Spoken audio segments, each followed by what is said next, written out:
When I was younger, when I was in particularly in entering third grade, I had to go to summer school, unfortunately.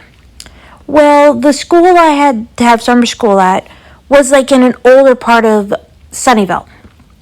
And so I went to there for summer school, but I always had this feeling that it didn't want me there. Like, get out.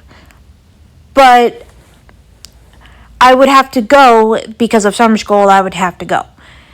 And I would always try to fake sick, and like I would just have that feeling. It was like that sensation of this place does not want me there, get out. But I take it out of my mind and time skip to middle school. About middle school.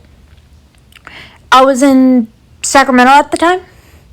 Me and my sister were messing around. My older sister and I were messing around on the computer.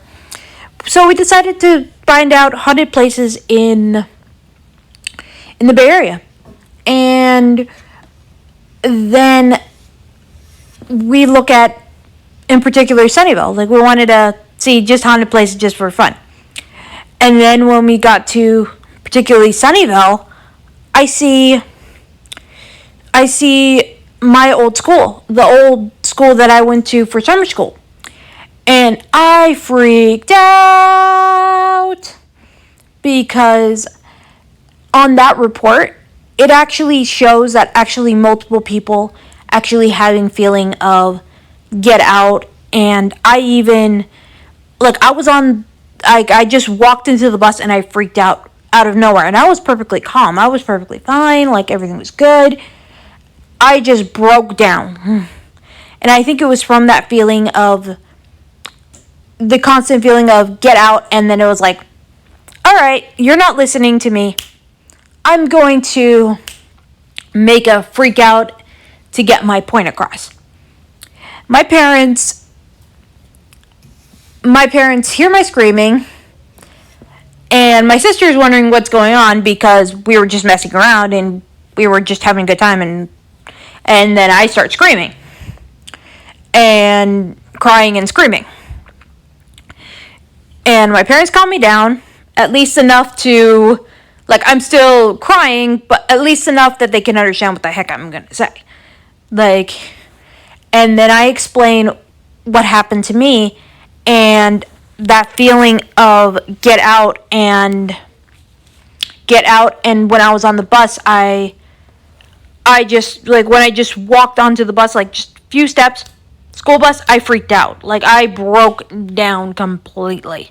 And I was perfectly happy. I was perfectly good standing. And then my parents kind of look at themselves, like with a look of, like they kind of already knew. They weren't surprised. They didn't think I was crazy. They just weren't surprised. And I was like, what's going on? Little kind of look on my face. And they were like, oh, we have to talk to you. Like, we gotta talk. Well, in our family, there's kind of we have always been a bit sensitive to things. It runs in the family. It's not a big deal. We actually knew for a long time that you were sensitive. We were just waiting until you got older to be ready. And now that you told us this, we're not surprised. We kind of known for a while. And yeah, so you're kind of sensitive. We've known. I know it's a lot to take in.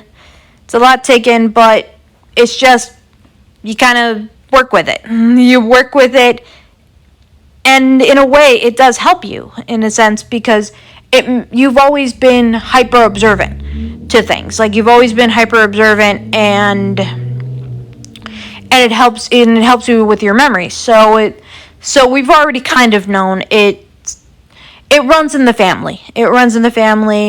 So it's not really surprising within the family. So we've already known since you were young.